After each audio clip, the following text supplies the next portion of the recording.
All right. Welcome to People Who Teach, a podcast about the habits, beliefs, and ideas of real people who teach. My name is Brian Seppi, one of the hosts, along with my talented colleague, Mr. Andrew Stella. And today we are excited to bring the man in the middle. His name is Tyler Tarver. Hello, everybody. So happy to be here. So thankfully you guys have let me join you. Thank you so much. That's a great way to start. Listen, we've been on for only 10 minutes and we're already cracking up over here. So thanks, man. That is a great start. And I think Tyler sent us a Google Calendar invite. It was like the TikTok teacher trifecta. Mm-hmm. So this is it right here. This is what the people want. They don't know they need it, but they want it. Even though they don't know they want it, they need it. You know what I mean? Mm-hmm. That's what I've always said. I've been saying that for years about us three. See, there you go. The TikTok teacher trifecta. All right. So Andrew's going to get us started today. And we are thrilled. And we'll get into this. We'll have a nice conversation with Tyler. And I'm sure you're going to walk away with a ton of information and resources and links that I think can impact you and the colleagues you serve on your campuses. So this is going to be pretty great. Definitely. So I know we all see each other on TikTok in these 15-second, 30-second videos, but tell us a little bit about how you got into education, all that. Oh, sweet. I would love to. If I go too long, y'all just start doing the Oscar wrap it up thing and I'll just start playing music behind me and I'll walk off stage left. So whenever I was in college, I was a history and political science major because I liked those classes. I wasn't even education. I just did it. And I was like, I like these. They're fun. And people are like, what are you going to do with it? And I'm like, well, I'm going to be Indiana Jones, obviously. Well, Shia LaBeouf got that job. I didn't get it. By the way, he tanked. I would have been better. Not better, but lasted longer because I wouldn't have quit for the money, obviously. And so then applied for a master's program, started teaching high school math as all, history and political science majors do. Taught math for a while, put a bunch of those videos on YouTube back in 2008. Did it to help my students and help them grow in some unique classroom environments that I had. Then I became a director of technology, principal of a school with online blended and in-person learning back in 2013, doing 2020 before 2020 was cool. That's what we were doing. And then went to central office, director of curriculum instruction. Now I work for a college, dean at a college, and help students work with K-12 schools, make resources for teachers, and do TikToks where I scream at my phone in my office and wake my kids up. So that's the me and summarized. And then I've also attended school as a student. So I'm actually finishing up my doctorate. And I'm only saying that because it's a lot of work and I want to brag about it every moment I can. And that's all I've ever cared about is trying to get praise from others. Right. We appreciate the humble brag is a fine thing here on this show. That is perfectly acceptable. Yeah. You mentioned kids. So just real quick, how many kids and how are they in a structure now where it's hybrid, a mix of both, maybe, and how's that going when it comes to parenting? Oh man, it's good questions, man. This is hard. Man, I'm tearing up right now, man. You're getting my heartstrings. I'm kidding. I do like my kids though, most of the time. So I got 3 kids. I got a 10, 8, and 4. 4-year-old's preschool. So he's learning, but he's also watching a lot of TV and playing with toys. The other 2, they're in person, but it's the Fridays are virtual, so they don't go in on Fridays. And then there's times where they'll go home if it's their class or if there's a kid in their class that got COVID. And so it's the district is very good about being preventative and also just being very aware. They keep track of it really well. They take it seriously, even though we are in person. Because I think a lot of times we tend to think, especially because I'm in Arkansas, and so people have assumptions about Arkansas. And if you go in person, people think that you're just kind of willy-nilly, but they're taking it really serious. And they were out all last week because I think there was a couple teachers that got it. So the entire building was out. It's the first time it's happened this year, but whole building was out this week. And then today and tomorrow, they're out some cases in the ice. Ice is crazy, man. Y'all got ice? Y'all up north. Y'all got ice all the time. Y'all don't care about snow. Yeah, we're in Western New York, so we're right on the lake, and we've been in a deep freeze for a long. Andrew, you just did that TikTok yesterday about the deep freeze in your car. Yeah, my kids' toys were freezing in my car. They got those little water bottle things, and they're freezing. It's cold. So good. Man. Yeah. So you were talking about technology, right? In 2013. Like right now, I was getting into tech, at first they showed me Google and I was like, no, I need Microsoft Word. And then like all of a sudden it started changing, a few years ago, and I was ready for 2020. Like, how have you seen education change, different platforms, like everything that's been flowing around right now? That's a great question. I was going to leave it every time. That's a great question. So, when I was teaching my first 4 years, I was like no tech, none. Like my principal tried to get me to get a Promethean board forever. And I was like, I don't need your stinking Promethean board. I was like, give me a marker, give me a wall. And these kids are going to learn some math.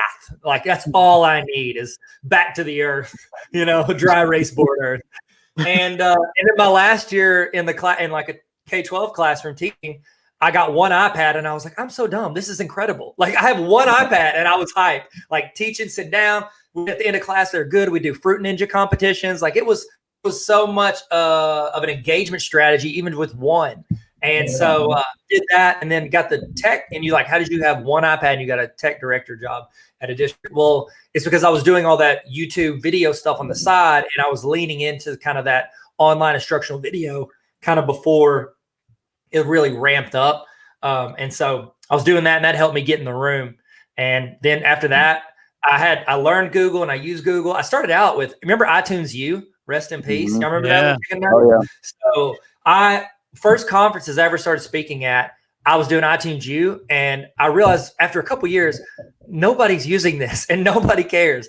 And Apple, in all fairness, Apple wasn't really leaning into it, and they've dropped it and they've moved on to some other stuff. But I started looking at Google, and then I had to use it as a principal, and that's where I really started learning it. Is because I had to. It's like think of the pandemic. Like people were decent at technology. And then when you had to use technology for everything you did, I bet everybody's like skill sets just went up exponentially because you have to use it. And I had to use it as principal because of the collaboration and then the revision history because people were always screwing up my docs. So I'm having to like go back to other versions and like I just had to use it. And it was out of necessity, really. So, hey, Tyler, you mentioned sort of being, I'll dub it as being early when it came to putting videos for your kids out there on YouTube. That felt like it was like you were early. Did you feel like you were early? Did you know you were early in that? Or were you just legitimately using it for the utility of like, this is going to have a profound impact because I can't see another way. And YouTube seems to be ramping up. I mean, obviously it wasn't to make, like you weren't at that time, you weren't saying like, man, this is my way to get monetized is to put my lessons out there. Like, what was your purpose then? Oh, cash money all the time. Like, I was rolling up in Best Buy parking lots. I was like, yo, here's my mixtape, $10. Got geometry on this mug. Check it. It was great. No, I'm just kidding. Right. No, they weren't monetizing at all. I didn't get monetized till, I want to say it was like 5 years in to YouTube. And it's because I had like a video that was on Tosh.0. Do you remember that show? Remember Tosh.0? Yeah. So I had a couple clips on Tosh.0 and the video took off. And that's how I got monetized for the first time. It was back when it was like super selective. But anyway, so my math videos, that was on I called it my other channel. And now it's like double my main channel because nobody cares about me trying to be funny or my family. They just want me to tell them how to do technology stuff or math. So I started doing it out of necessity. I taught one class period at what we call our ALE, alternative learning environment. It's for students that may struggle in a traditional classroom. And I would drive over to that building and teach one class period a day. And I'm teaching like 4 different maths at one time. And so I was like, okay, well, I can teach algebra 1 the first half of class, teach algebra 2 the second half of class, but then the geometry students I have time to teach them. So what I started doing was I would record myself on my camera and in my classroom, in my prep, and then I would upload them to. Do y'all remember? I think I have one. This is a pod. If you're listening to this with audio, this is going to be a super terrible part for you. I'll cut it out and I'll make it something useful. We're on with Tyler Tarver. You remember these? The scrolly wheel? Okay. Yeah. So we had a classroom set of these. And so I would upload a chapter at a time of video on these for the students to watch. And they would like put headphones in and watch geometry videos on this little screen. Wow. And like roll through. And that would be more of a facilitator for them. And they could do this. That was like a 2009-ish is when I started doing that. And then I was like, oh, YouTube, I'll just start a burner channel, KD style, start a burner account, stick all my geometry vids on there. That way I don't have to constantly upload to like 10 of these every other week. So that's how I started doing it. And it was just out of necessity. When you were talking to people, were you just blowing their mind? Like when you were doing this in 2009, were they just like, oh, look at this guy? That, you know, guys like people like you would think that because you see the value in it. Most of them are just like, oh, it's on that website thing. Because YouTube wasn't like popping off. You know, people didn't go there. If you want to watch a video, you turn on cable TV. And so it's like, I was on there, but like the things that were popular on YouTube were like the Lonely Island or, you know, cat videos. And that's what everybody thought YouTube was forever. And so it's like, I put it there and there was like, I mean, back in the day, there were some like OG math teachers that like, I've met a few of them since then, like Yay Math, he's great. And what's his name? Patrick JMT. There's like 5 or 6 of us that like stuck a bunch on there. They're all way more successful than me on YouTube. So maybe you should have them instead of me on here. But they're probably hard to get a hold of. I'm like, yeah, I'll do podcasts. I love it. I'm like, thank you guys. So they're like, we all kind of had our videos on there and, you know, algorithms come and go. Like I've had videos, I had several that were popping off the first 4 or 5 years. Like I got one that's almost 2 million. I got several that are in like 300,000-400,000. And then the algorithm changed and it's like, you know, and it's, you know, you guys know education channels are different, especially math. Like there's a whole channel dedicated to history. We'll watch it for fun, but ain't nobody watching math channel. You know what I mean? So it's like you go there because you have to, not because you want to. So it's just a different environment. And it was fun being on it. And people usually thought it was weird, but it's whatever. I don't care. I did it to build up like calloused hearts because of the comments. That's why I did it. So that I don't care if anybody makes fun of me ever, because I've heard it 100 times a day about my accent or whatever. Yeah. It's so funny you say about the comments. So I've gotten really good about, you know, responding to as many comments as I can, but the ones that, you know, don't serve me, obviously I don't get into much of that debate. Like, you know, I'm not here to change your mind. You know, this is the thing that I'm presenting. If you find value, super. If there's no value for you here, you can keep scrolling and that's totally fine. So I guess, you know, one of the questions that we have sort of on our list of questions to ask is, I'm going to start with this question. I was going to end with it, but since you kind of described your timeline of being in all of these different roles, and I think you have so much to offer all of us as educators and to really get us thinking critically. And, you know, people can, we'll get to that at the end where people can follow you and really dive into your content. But like, what's one thing that you've really changed your mind about when it comes to teaching or learning or just the type of content that you're putting out? I like that because it's a question that we did a podcast on last week. And it's like, we went through the things that have changed our mind. And, you know, we've realized by having that conversation that there was a lot that we've changed our mind about, but it also pointed to all the growth that we've experienced. And I know it's probably hard to get it down to one thing, but homework obviously came up in the conversation. We both changed our mind about homework, you know, and things like that. And that's been a big, you know, point. But I guess, yeah, like what have you changed your mind on when it comes to teaching? Well, that's a good question. I would say teaching, and because I do a lot of like marketing stuff too, like just kind of playing around, learning that, helping people with stuff like that. Not because I'm good at it, just because I've been there for so long. It's like, I'm just like the old dude in the room that's like, oh, back in my day on MySpace, we'd attach it to the front page. You know, that's kind of, they just let me stay in the room. But one of the things that I've seen the change in is people don't, it's not even that they don't require it, it's that they prefer things to be more authentic than highly produced. So back whenever I was starting to make videos, I'm like, okay, I'll get this camera and get this camera. And I'm making like 4K videos and I'm like trying to make the best video I can. And you'll upload them. And then you just upload a 30-second TikTok saying, hey, go here, click this, peace, bye. You know what I mean? And it gets more views. And it's like, I think people care more about, is this going to apply to me? Are you going to do it succinctly? Or are you going to like drag on and give me like a minute and a half promoting yourself, which is like, I've got videos out there where I do that. I'm like, it took me a full minute to start talking about this. And they're like, subscribe, like, do this, share with your friend, call your mom, tell her to click. Right. So it's like, now I'm just like, nah, I'll take a TikTok, export it, toss it on Instagram. That goes to Facebook, toss it on Twitter, chunk it on YouTube. Like like, I'll give people content because quality, better quality, I mean, that's subjective. So it's like, I'm just going to put out good stuff. And if it resonates with you, great. If not, cool. Peace. Yeah, no, I love that. I think that's a great way to think about that, is to push out the quantity versus the quality, because I think, yeah, you start to self-edit in those moments too, where you're just like, oh, that wasn't good. I'll do it 5 more times. And it's like, all right, now we're like late for dinner. You know, I mean, like, right. Like to what end do you want to produce? Right. That becomes a question. Yep. And it prevents me from creating more. And it's like, if I know, I got to sit down, take out the card, upload it, go into Final Cut Pro, edit it, add this, I'm like, I'm not going to do it, because it's like editing a wedding. I'm like, I don't want to do that right now. Like I'll put that off until the bride emails me and says, where's my wedding? You know what I mean? Which I'm done with weddings. First time in like 12 years. Peace out, weddings. Oh my goodness. Goodness gracious. That's great. I mean, they're great though. Weddings are great. Everybody get married or whatever. I'm sorry. Oh my gosh. So like, you know, you share so much tech stuff, and I try to do that too, along with like funny stuff. I'm trying to, you know, share as much tech things as I can. I've had like tech PDs. This is very new for me. I've never had no Facebook, no Instagram, nothing. TikTok was my first like stab at it.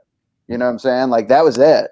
And this is now I'm doing this podcast and all this stuff. Like, I feel like there's so many teachers out there in this time, in this moment, that we can help. And I feel like you do that.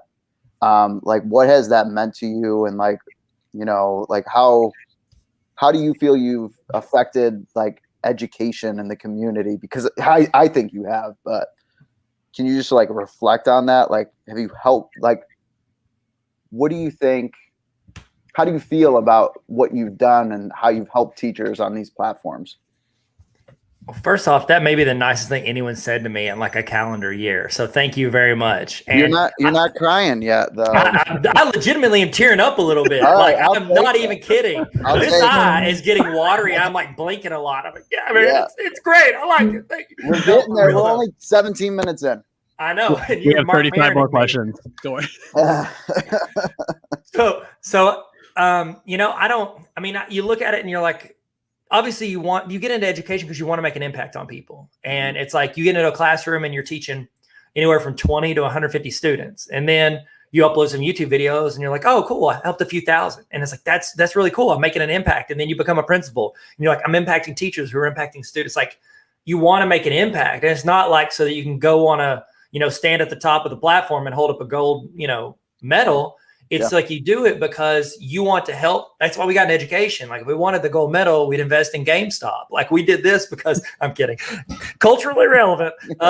So no, it feels good. And I'll be honest, guys, like I don't like it because it was a lot of work and not a lot of outcome. Making stuff that people actually see and use is so extremely encouraging. And it's like, I made stuff for a decade that nobody cared about. And it's like, I had a couple math videos that go off, but then those kids graduate and they're like, they might come back 5 years later and be like, hey, you helped me with geometry. Thanks. You know what I mean? But it's like the fact that you get to actually like put out, hey, here's a, you know, Google teacher cheat sheet, and people use it and it helps them. And you get emails and they're like, hey, I just want to say thank you. Or could you help me with this? And it's like, yes, like I want to, that's why I do it, is to help people. And so it's just, it's super encouraging to make stuff because I made it for so long where nobody cared. And so making stuff where, you know, and sometimes I'll make resources and I'm like, oh, cool, I got 8 clicks. Nobody needs that. I'll stop making those. But then you get some that people use and it's just like, it's just really cool. And, you know, you have to, I've developed a short memory on stuff. And I'm always thinking like, all right, what's the next thing? And I'll dwell on it because I've got my reps in on making stuff that nobody saw. And so it's just cool. And here's the thing too, you never know what you make that's going to come around to help later. Like 2019, I made like 300 plus Google tutorial videos. You know, I'd stay up every night, edit, make for a few hours, edit, toss them out, upload them. Nobody watched them. And I did it to build out like a checklist for teachers for tutorials for the level 1 educator exam. Nobody cared. Like I got it. I'm like, man, people could lose their minds. Nobody lost all their minds were still intact. Everybody was fine. And then pandemic hits, I reframe it and like, hey, here's a Google teacher cheat sheet. And then people pop off and like it. And so it's like, it's just been extremely, extremely cool. And I'm sorry, I don't know if that answers the question or not, but I appreciate everything you said. And I've gone to your website. I've watched your PDs. I actually saw y'all's first podcast because y'all were both TikToking it, I think, at the same time. Yeah. And so I'm like clicking over between y'all's TikToks. I'm like, okay, perspective, switch camera views. So it was great. I love it. I love what you guys are doing, and I love the impact you make on TikTok and through the show and everything that you're doing. I love it. Thanks, man. They, I was on Seesaw recently, and I don't even post that much to Seesaw, like a little bit here and there, and then I posted to the community. They had on there, and I looked yesterday. It said it has reached 10,000 students. Your activities, and I don't really even post that much. It's like a little bit. It was like word their way, sheets with speaker boxes, but just helpful for teachers, which is helpful for kids. Yep. Exactly. Yeah. Which is helpful for generations. You bring up a good point with the creating the content though, Tyler. And I think Seth Godin talks about this recently in his book, right? The Practice. And if you haven't gotten that one, I've read it. It's good. Highly recommended, because what he talks about in there is like, if you want to engage for the outcomes, go ahead and have it. But if you really want to be in it for what it can bring, you through the process, then focus on your practice. And I think that's what you said there is like, yeah, I'll keep posting. It's not like you stopped posting. You cared enough to say, I think I have something generous to give, therefore I'm going to give it. And if it impacts one, great, I'll think about that one. If it impacts 10x, I'll, whatever the thing is. So I just think that's such a powerful message, because a lot of times, even myself, who just started creating content, if you will, last year, those moments of what Pressfield calls the resistance are the moments that get you, right? You're like, I'm going to fight myself in the head about this one. I'm not really sure if I'm going to post it. I'll take it down. I'll keep it in drafts, whatever the thing is. And Godin and Pressfield both would say, no, push that, because when you get that out of your head, more things will come to you. So how did you get yourself comfortable with that process and that practice too? Like, is it just the repetition of knowing that it can impact, or was it yielding different results for you personally where you're like, fine, I got that idea out of my head, now I can focus on another one, or this, I'm seeing more? Like, was it that for you? I mean, kind of all the above. Okay. I mean, the internet's littered with failed websites I've created. So it's like, I'll just make something and I'll push for it. And if it impacts people seem to like it, or I just want to do it, I'll keep doing it. Like I did, it's like 6 years ago, I started doing a vlog, and I did it, and it was a lot of work, and nobody watched it like at all. And then I quit doing it. And then I went back, a couple years later, and I was like watching, I was like, I'm watching a day in my kid's life, in my life, on like a Tuesday when I would have never remembered it. And so it's like, I think through that, like, what do I want to create that either can add value to my kids, other people's kids, other teachers? And so it's like, you know what, if it finds its place in the world, great. If not, maybe it will later. And that's the thing. Like whenever I made hundreds of videos, and, I literally had some that had views, probably less than 10 views on some of those videos, because, I threw them up in bulk. And by the way, never do that. It's a great way to lose a couple hundred subscribers. Don't chunk out anything in bulk. Okay. Made that mistake a couple times. And so I would upload it, and then, you never know when it comes back around. So like whenever I made those teacher cheat sheets, I'm putting, probably a couple hundred links on there, and they're all my videos. They're all my stuff. And so it had a second life, and I didn't have to, I got to watch this video and make sure nobody says like a level 1 cuss word. It's like, no, I know I didn't cuss, so I'm good. I can send this out to teachers. And so it's cool because I get to use all my stuff. And some of it I never use, and it's trash and nobody should ever see it, but you never know. I also love that perspective too, because I think that was the push and the coaching that I got from my buddy Adam was like, look, he's like, you're only going to do this marathon thing once, and your kids will see it, and it'll live there. And yes, it's got 4 views because you reviewed some, wonky Hoka Rincon sneakers or whatever. Like, it doesn't matter. It just put it out there, because, your kids will come back to it, or you'll come back to it. And I think that's just such a powerful search tool. So yeah, great. That's dope. How'd you do? You won, right? Yes, because I was the only person that ran that race that day. Yes, running a marathon in the middle of a pandemic is an okay thing, because you're the only one on the course. And so I ran it in the neighborhood. The baseball kids that they came out to see me. My wife, texted a bunch of people, and they were cheering me on the roads. It was pretty wild.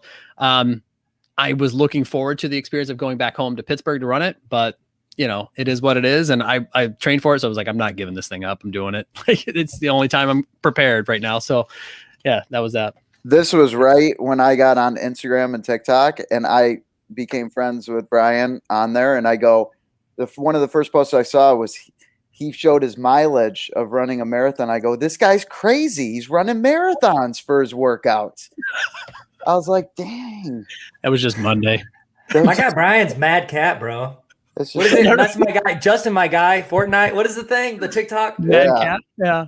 Oh, who he's like, my Justin mad something at Fortnite, my guy. I can't remember what it is. Yeah, that's what you are. You're that TikTok. I only speaking TikToks now. My kids speaking TikTok. They don't even watch TikTok, and they'll be like, "Oh no!" You know what I mean? Yeah, it's fun. It's fun. It's funny you say that, because I can tell what my kids when they come into the room and they prompt with, "So, Dad, I saw this, and I know exactly what's coming up next. I saw this one TikTok." That's how the sentence ends. And it's just like that's how it goes. I'm like, all right. Yeah. They go, like, this is how you flip a grilled cheese. Right. Oh yeah. They go, I saw that TikTok. I go, you're not on TikTok. They're like, but I'm on YouTube. I'm like, there you go. I'm like, right. Right ahead of it. YouTube Shorts is what they're calling them. Hashtag YouTube Shorts in the description. Yeah. I heard a very good recommendation on Clubhouse about a guy says, for a lot of your shorts, you should open up a different YouTube channel, like a second YouTube channel, and just put all of your shorts there and let them live there. I was like, that's a pretty cool little idea. I was like, I can get into that maybe in time. I feel like, go ahead. No. I want to hear what you have to say. I feel like TikTok, like education and like technology was like popping in the first semester up until Christmas, and then it has died. There's been like nothing new. And like everybody shared so much and collaborated, and like, I mean, you're picking up little things, but I remember I was picking up like multiple things a day. I was like, oh my gosh, like this is amazing. And now it's kind of like, I don't know, everybody's just kind of settled down with everything. I don't know. I don't either. I hope they come back though. I know, right? Yeah. So Tyler, when it comes to thinking back on your teaching, at that secondary level, obviously the relationships are different than, the K-5 world that I walk in now and things like that. I mean, do you have like one story that kind of sticks out, like a kid comes back and that sort of moment where you're like, yep, that's my impact. Like that story of, me working with Andrew and, here's the deal. Curious to hear if you have that kind of story and what it was, or a time when you felt that something really landed with one of your students that way. Yeah, I mean, I've got there's a few that stick out. If I'm going to summarize just like one or two, though, there was one young lady I had, and she came in and she was wearing, like, I remember she came to class like twice in a semester, like only showed up twice. And both times she was wearing like this furry white robe. She looked like a rabbit that grew up but didn't shower, and just like she just didn't care. She was always mad about anything. And I'm like, here's your makeup work. She looked at me like she didn't like me. And, she just apparently was making some decisions and working through that outside of school. And, I was just patient with her. And I was like, well, I mean, this is where we're going to go, and this is how I can help you get it. And she just didn't show up. Well, then she popped up at that school that, that I worked at one time a year. And she just turned it around. Like, I just kept encouraging her. I showed her the parts of math where she was doing well, and kind of almost made her like an unofficial teacher's aide. I was like, hey, can you help? Like, you get this. Can you teach it to this kid? And that's the thing I found, like, these young people who maybe are the leaders for bad decisions, if you empower them and encourage them and try to give them an avenue where they can be leaders for good decisions, leader's a leader. You know what I mean? Like, they're going to try to like lead people. And so I would just do my best in trying to encourage her. And obviously she did all the work. She's the one that turned her life around and made the good decisions. But I remember I got to give her an award her senior year. And it's like in 2 years, she went from, less than 10 points in the class, F minus to like dominating. And it was just, it's super encouraging to see a young person turn it around like that. And so, I mean, I told her, I was like, hey, I don't get to hire people at this school, because I was still a teacher. And I was like, I don't get to hire people, but I'd hire you. You're great. Like, you work hard and everybody loves you in the class. You're a fantastic kid. So it was cool. You focused go ahead. You focused on the part she's doing well. That's what I heard you say, is like, you didn't bring up any of that other stuff or what she had done that might not work, you know, she's not good at. She brought up what she's doing well, and that is encouraging. Yeah, that was fun. It was pretty cool. It was pretty cool. That's awesome. Yeah, I mean, I'm just changing lives. No big deal. That's just kind of, you know, I'm just every kid I impact really just kind of like they always remember me because of the huge impact I make on their life. It's no big deal. It's just like I'm a life changer, is really. Right. Well, you know, it's funny you say that, because I think, you know, I work with a lot of early career teachers, and I love to ask that question because, you know, for some of our early career teachers, you know, just based on the timeline alone and experience alone, like they just haven't felt that thing. I had a 6th grader who I mentioned in one of the podcasts that came back, and she went ahead and invited one teacher from every timeline in her life. So I was the K-8 representative. Then she had a 9-12 representative. Then she had an undergrad teacher there and a grad teacher there. And I was like, that was, first of all, the most amazing sort of setup that you can do for a graduation party. And but I remember just how impactful that was to get that email. And I'm like, oh my God. And she mentioned like the one time that we had a conversation about like how I said there was more in there and that I expected more. And I'm like, that, I mean, of course, nothing in math, nothing in science. It was the relationships. It was the impact. It was all of those things that you talked about. And I just feel like, you know, for early career teachers, just letting them know that you're not sure when it's going to happen, right? Like you can't, but it's going to happen. If you go in with that right mindset, like Andrew said, like that idea of building relationships and really focusing your energy there, you're going to have success early. And they remember the way you made them feel. That's what they remember. It's not that lesson. It's not, I mean, it could be that talk, but they just don't remember it. They'll remember how you made them feel in that moment, and that you made them feel safe and that they were valued. And like Tyler said, they're a leader, and you just recognized it, right? Yeah. Yep, it's true. They don't ever remember Pythagorean theorem. I can guarantee that. I don't. Oh, I'm teaching 3rd grade multiplication over here. We don't go past 10 times 10 tables over here. So yeah, next year they'll get to quadratic formulas. That's right. I went from 1st to 3rd grade, and I was like, whoa. Yeah. Big jump. 3rd grade don't play. 3rd grade's whenever it's like, all right, you thought this was fun? This ain't, you know, Wonderland daycare. This is school. Welcome to the Thunderdome. Oh man, too funny. I want to do this lightning round. I love this lightning round. I added one too. Did you? I did. All right. Well, should we pause on the lightning round? I have one. Let's go one more question, then let's fire off. You fire the lightning round. We'll go back and forth on that. Can we ask one more question? One more. Yes. We're gonna leave the audience and like. I've been looking at the lightning round, and I'm like, oh my gosh, these are so good. Yeah. Those are good. Well, here's the thing. I want to leave the audience in a little bit of suspense, right? Like, as my kid comes in here with a hockey stick shooting hockey in the basement, but it's okay. Everything's hasn't come down here yet. Everything's like a miracle. It's going to be fine. Mine wandered in a second ago, and I gave them the no thank you, and they just put the dog under me, so we're good. Yeah. He's standing right to my left here, so I'm just gonna. All right. So, the one thing with your content, because I think this is a pretty important piece that I don't want to leave our audience out, because people need to know that you can go to the Tarver Academy. You can check Tyler's YouTube channel out. He is offering amazing PD offerings this summer. Like, just here's the thing. Be the person on campus that's going to take that information and just share it and like BCC everybody on campus. Like, it's as simple as that. Like, hey, I'll be happy to do this poolside with all of you, you know, like whatever the thing is this summer, like just get after it that way, because I think let it be somebody else's voice, like enjoy the PD and it'll be engaging and just take it in. But when you think through setting up something like your institute or your summer work or these YouTube videos that you're seeing, how do you think through the challenges? Because you're obviously thinking through like, what do teachers need? Like, how do you shift that perspective when, you know, are you just like looking through what's being asked? Are you canvassing your comments? Are there things that you're glossing over? You're like, oh, that was minor, but I guess I got to go back for that. Like, how does that work for you when you create that content or that PD? That's a great question. How much is left on my quota? You said for the contract I had to do it 8 times. I think I've got 4. Okay, I'll start doubling up. Yeah, right. So it's a combination of all that. Where do I see people going? I started teaching iTunes U at conferences when I first started speaking, and I realized the rooms, people just weren't using it. Like they thought it was neat, but they weren't using it.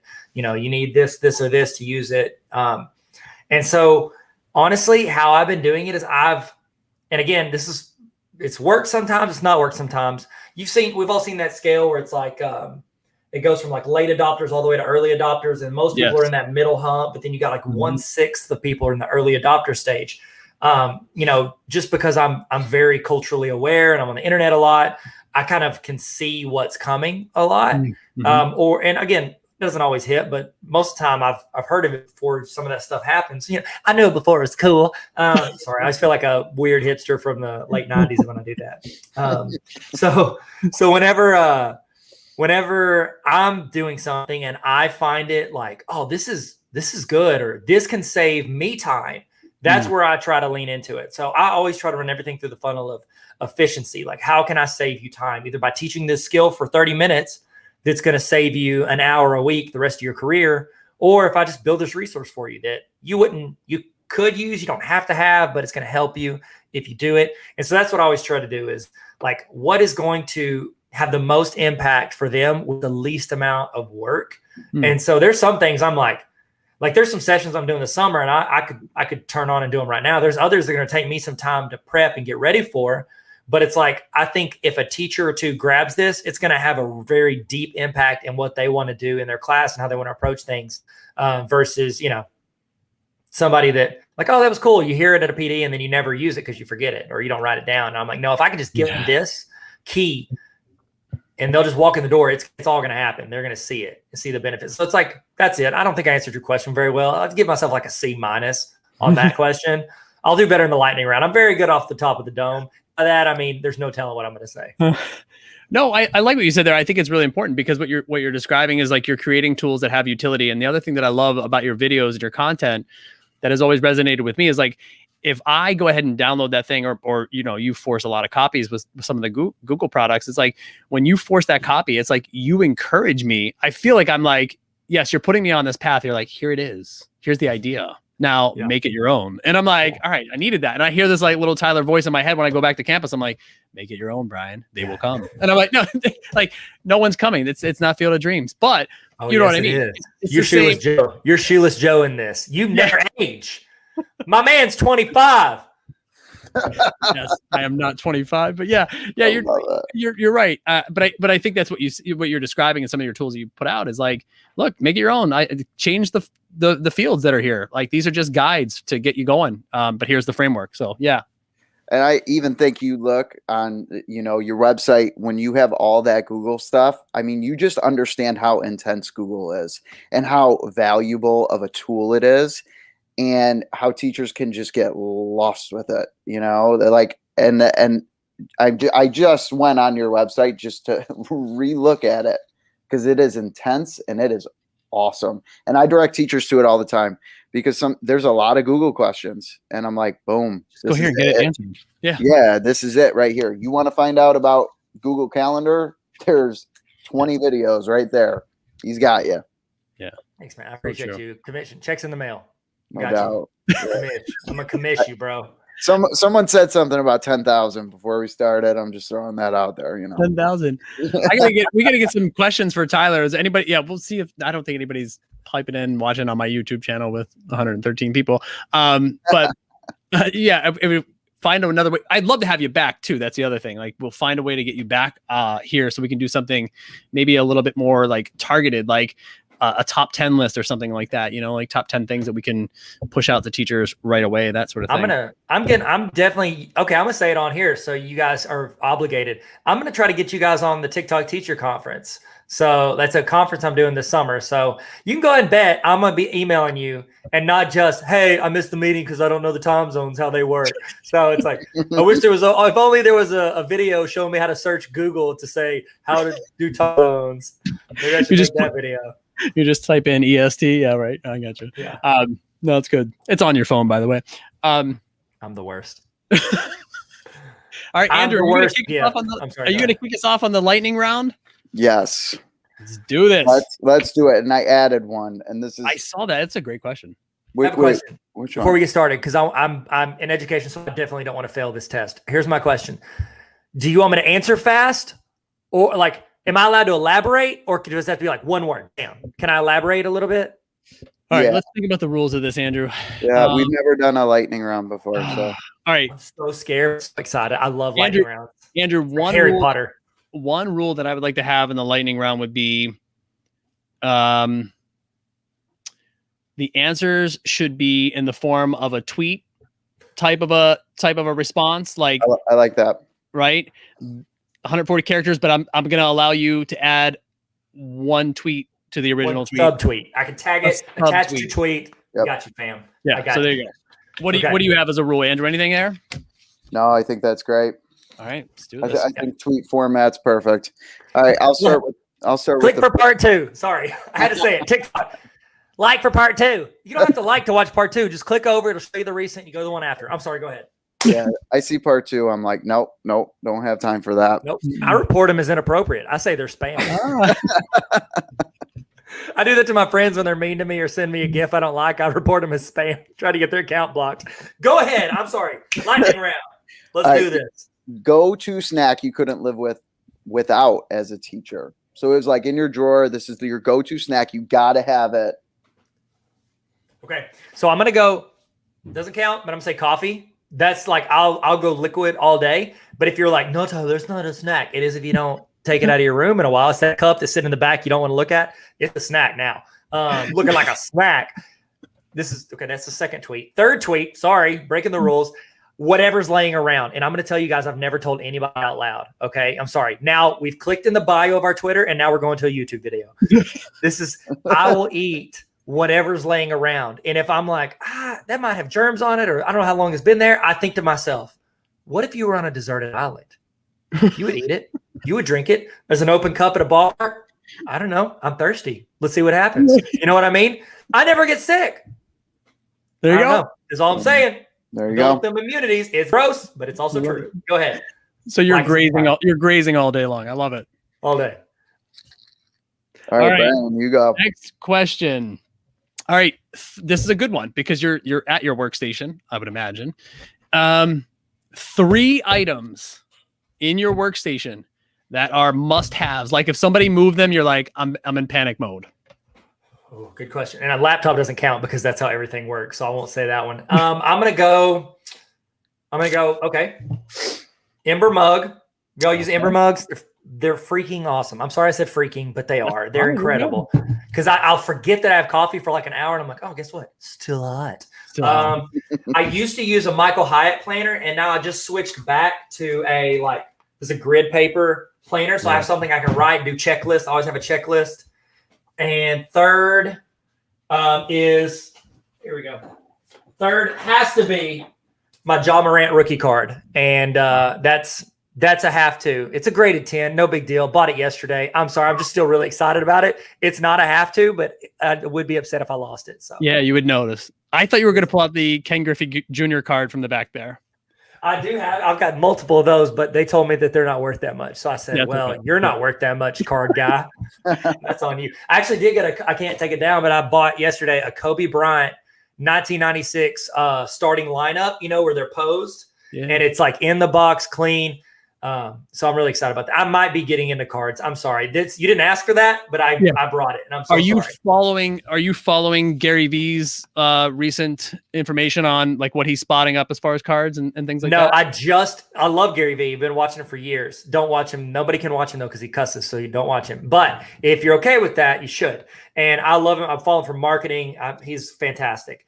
And I usually skip over him because I like cards, but never got into it. But this week I've kind of like the spark in my heart is back. And so it's like, I literally have a Gary Vee ball card video on my computer that I plan on watching tonight while I work on stuff. Back in the card game. Back in it. Is it good? You recommend? Has he got a recent video I need to check out?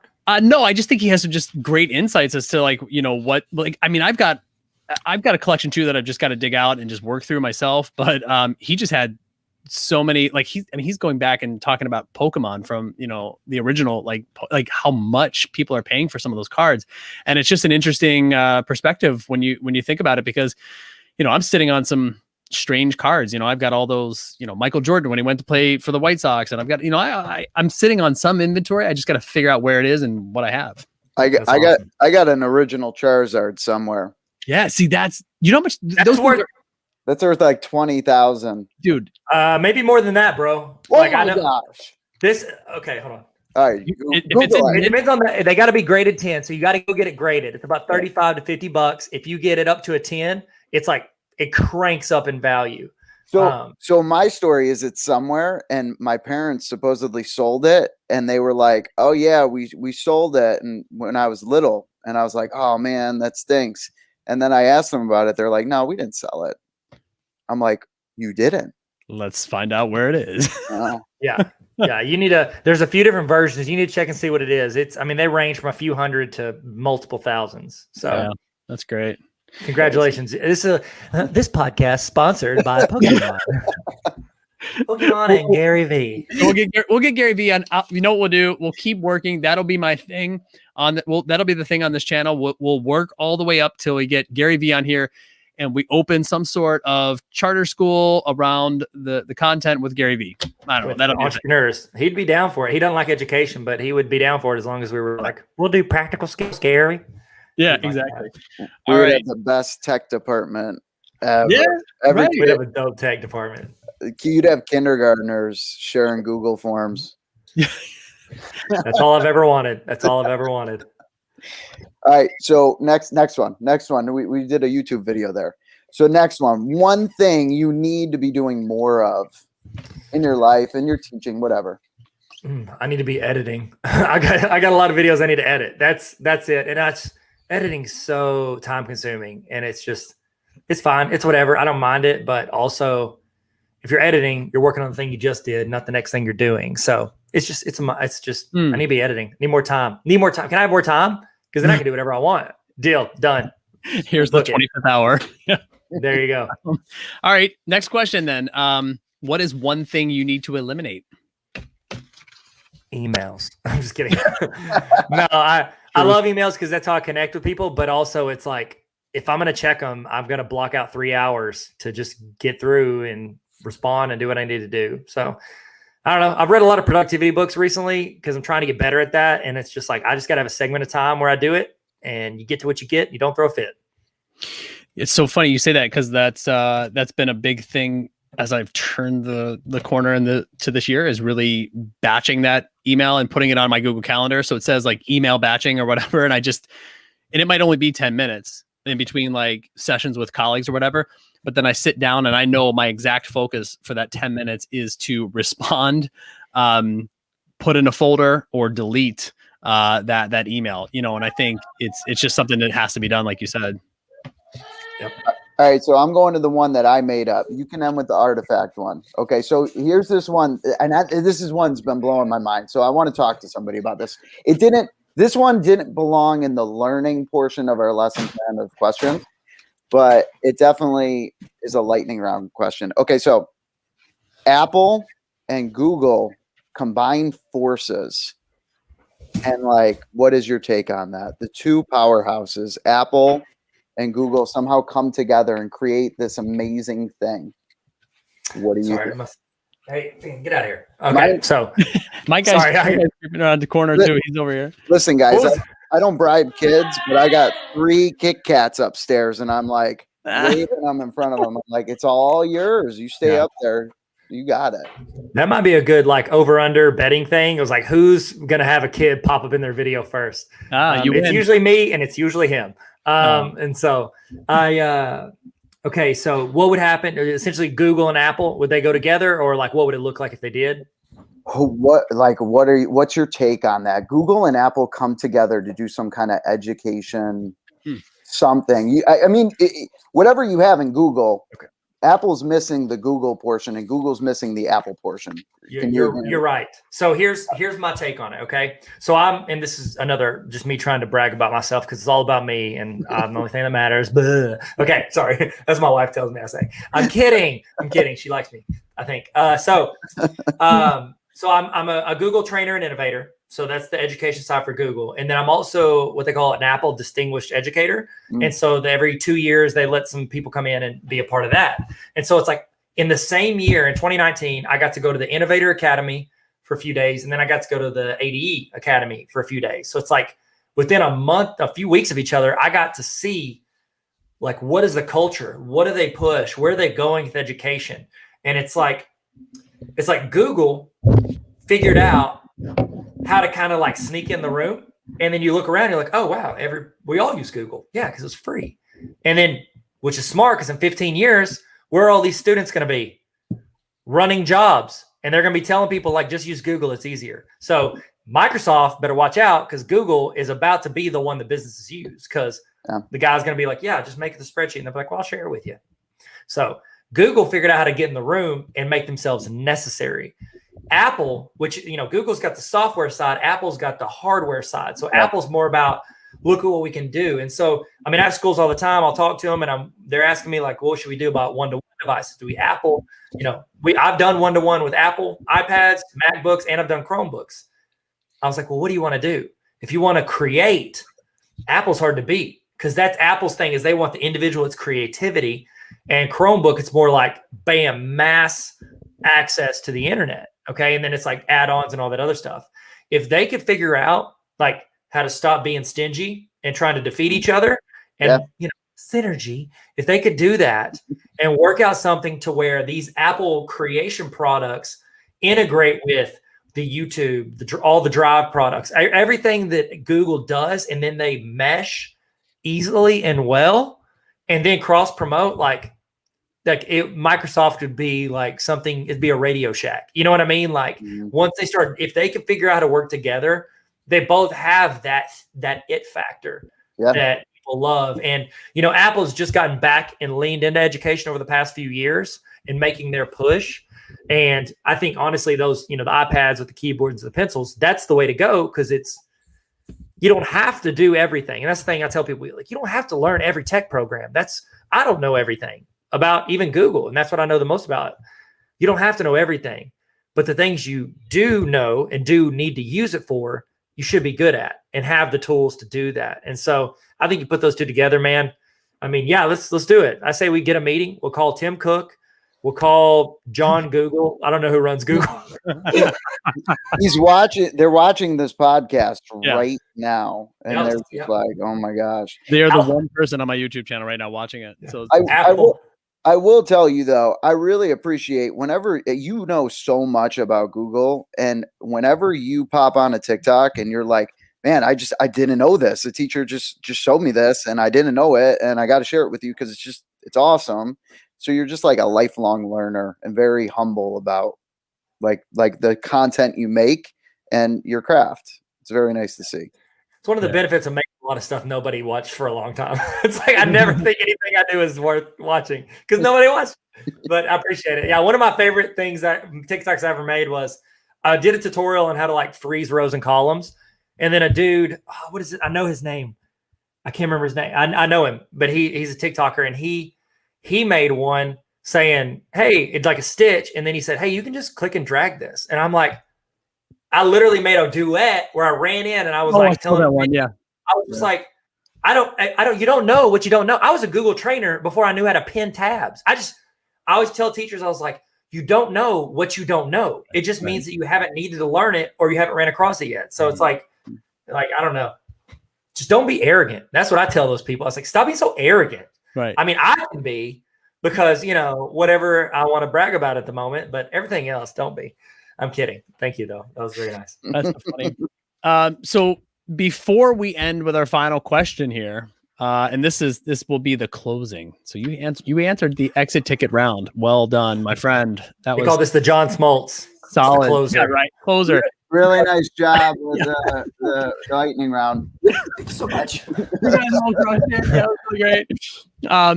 So seriously, I mean, because the one thing that you're really good at too is like getting back to your tribe and your people, like me being one of them and Andrew also, like where we reached out to you, man. Like we just said, hey, look, we got this thing. Obviously, we like each other's content and things like that, but like, where can people find you? Where do you direct them to first? What do they need to know in order to track down Tyler's content?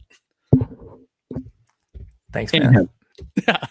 First thing is subscribe to this wherever you're watching it. There you go. No, I'm on pretty much every social media. I'm the worst. I say the worst. I put the least emphasis on Facebook. So if you go there, you're probably going to just, see pictures of my kids or whatever.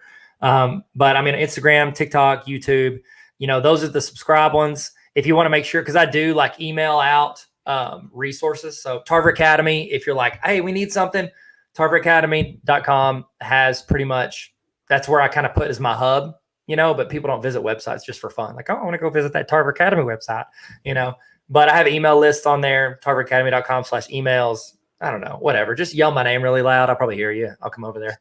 See what can I help you with?